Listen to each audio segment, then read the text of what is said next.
saying 4 or 5 police officers and a security guard came into the room. They asked for ID so they could take our names down, even though we were not eligible for a fine because we weren't breaking any laws. Legal observers have confirmed this is a pattern. On the 19th of February 2021, legal observers noted that on 2 occasions they witnessed there were no lights visible or sound audible from outside the flats before police entered them, though police gave the excuse of a noise complaint when they were challenged as to why they had entered. They seemed to be targeting flats with leftist messages in the window, ACAB and BLM being 2 examples. In neither case were students eligible for fines, but names and ID were taken anyway. Legal observers also noted that they could see police in the student kitchen on the ground floor, police in the student kitchen on the ground floor through the window, but all police officers were not wearing proper PPE as they all had their face masks pulled down below their noses. In these incidents, the police are posing a hazard to public health by entering student households, potentially spreading the virus. The police must have legal basis for their actions. In many cases noted here, the police and the university have far exceeded their powers. The University of Manchester is a teaching institution with a duty of care to its students. It is also in this case their landlord. Students in halls are licensed tenants and as such don't have all the same rights as tenants in private property. While we are licensees rather than tenants, we still have the right to live without our accommodation being subject to excessive entry by our landlords or their agents. The law states that while searching accommodations such as student halls, the police should make every effort to obtain permission of the occupier, and the search should not be made solely on the basis of the landlord's consent. This means that the police shouldn't be entering student private living spaces solely with the university's permission, as they have done on so many occasions. In most cases listed here, the police have stated that they are entering to check for breaches of code restrictions or responding to noise complaints. Noise complaints are a civil matter, and as noted by the Greater Manchester Police in their Student Safe Partnership Agreement with the university, are not dealt with by police entering a property. Likewise, the police have no specific powers of entry given to them by COVID emergency laws. The police can enter and search a property to arrest people for certain offences, but breaching code regulations is not one of them. Another concern is police demanding to take personal details and ID from students despite them not having committed any offence. The police can ask for personal details in order to issue a fixed penalty notice, but they have no legal basis to take personal details from students inside their own homes who are not breaking any laws. The police demanding personal details from students was one of the most common outcomes of police entering flats, even when they determined that no offence had occurred. This appears to be nothing more than an intimidation tactic. The decision of the University of Manchester to work with Greater Manchester Police in these active patrols and unjustified searches is a continuation of the university's draconian response to lockdown, which has destroyed the trust of the student body in the university management, as evidenced in our 89% voting Nancy out, which they have then gone on to ignore. Student wellbeing is harmed rather than protected with the current amount of policing on campus. It is especially irresponsible of the university to endorse the on-campus presence of the police force so well documented to be a danger to black student safety. It is unacceptable for the security to racially profile and assault black students, and the university's response to this incident is shameful. Manchester Students' Union has produced a black student wellbeing policy which addresses this. As the university has stressed on numerous occasions, the vast majority of students are following COVID regulations. The policing of campus is acting as a form of collective punishment, causing distress and alarm to students already struggling to complete their degree during a pandemic. Active police patrols on campus and unwarranted police entry into flats must stop, and the university must fulfil its duty of care to students to provide them with safe, usable accommodation. Tops Off Campus as a campaign has been endorsed by numerous public figures in Manchester. The local MP, Asad Khan, criticised the police and the university, saying this seems unnecessarily heavy-handed. These are students' homes and they should feel safe there. We end this report by requesting that the university management, which so far has refused to acknowledge the problem, will meet our demand. We want cops off campus for the university to stop working with the police to actively patrol campus and give them access to flats. The police should only be present if an incident has occurred where a student has brought them. That's the end of the report. Last week on Friday, the student body voted overwhelmingly in a referendum through the Students' Union, a legitimate referendum, with 89.3% voting that they have no confidence in Nancy Rothwell, our Vice-Chancellor, and the senior leadership team. We've been let down since day one that we were brought here. We were lied to and brought back onto unsafe campuses. We were forced to live in unsafe accommodation, paying extortionate rents, whilst we all got COVID and were then offered no support from the university. The university, at every step along the way, has failed its students, choosing to prioritise profit and neoliberal aims over the welfare of its own students and staff. We're paying £9,250 a year. That's excluding accommodation, simply to learn at this institution. I haven't stepped foot on campus once.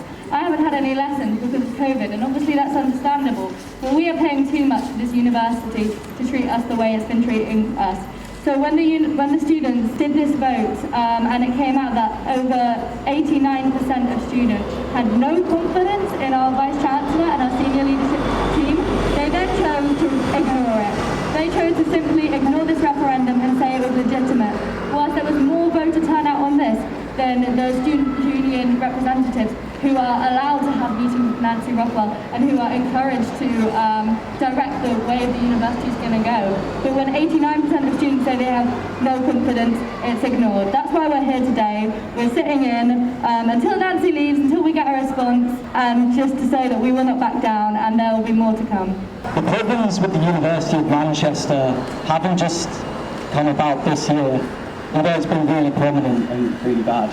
We live in a university where they prioritise profit and growth over the welfare of students and staff. I can tell you several years ago, in fact last year even, with the lecturer strikes going on, they've been cutting lecturers' pay, they've been forced to live in difficult conditions. PhD students are on about £1,000 a month, struggling to make ends meet. They're on insecure temporary contracts, which means they can be fired with less than a year's notice. Our security staff here as well, while they have been aiding the police, several years ago they had their pensions slashed as well. Meanwhile, our Vice-Chancellor is on a £250,000 salary, and Patrick Hackett and other members of the senior leadership team are on even more. The only way we're going to be able to change this university is if it's run by students and staff. If it's run democratically, instead of by a few members at the very top of the pile, and just siphon off funds constantly. It's a sad state of affairs, but our tuition fees got spent years ago. The university deficit finances growth all the time. That's how they could afford the new extension at Unsworth. That's how they can afford new buildings in the northern campus. Our university is run for profit, it's not run for the welfare of students. And the only way we're going to change that is by protesting. The only way we're going to change that is by standing up. And that's what we're trying to do here today.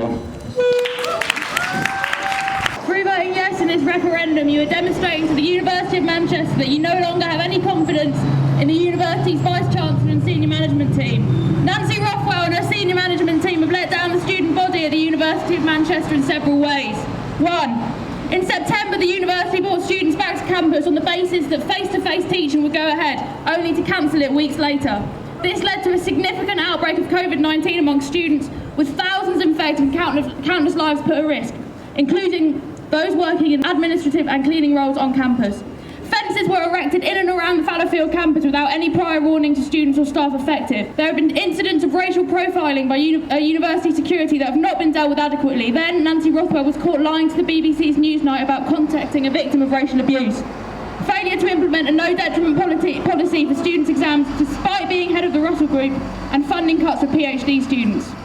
Inaction over growing mental health crises and a failure to provide adequate services for students.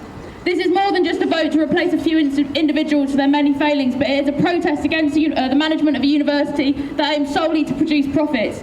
If a yes vote wins in this referendum, we would like the Students' Union to campaign for the overhauling and democratisation of the failing university system and the removal of self-interested senior management teams. If the administration changes, but the structural failures that brought these disasters remain in place, it will make no difference. We cannot replace one awful administration with another. As part of the student no confidence vote in Nancy Rothwell and her senior management team, we are proposing a fundamental shift in the way that the university is run. This is because we believe that while this management has not done an ample job of running the university, it is as much as a structural problem as an individual problem. This change in structure aims to centre the staff and students in the decision-making of the university to maximise their ability to influence how the university is run. This should ensure that decisions made are not only collective but working towards a university that is run by those who work and study here. Proposed changes. The following positions shall be elected by staff and students: Vice-Chancellor, faculty heads, school heads and department heads. All ex officio posts from the Senate are to be removed and placed with staff and students. These students are to be elected alongside the SU specifically for this role. Students shall also be elected onto the Board of Governors. Again, these students will be elected alongside the SU.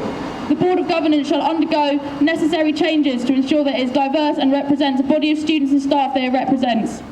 We believe that these changes are essential if we are to avoid making the mistakes that management has made this semester again. They are also essential to the reformation of universities away from a system of over-marketised institutions that, despite being non-for-profit, are run like businesses. By having more students and staff in decision-making positions as well as elected senior management positions, we believe that there will be a shift away from the current hyper-focus on money to focus instead on student and staff well-being.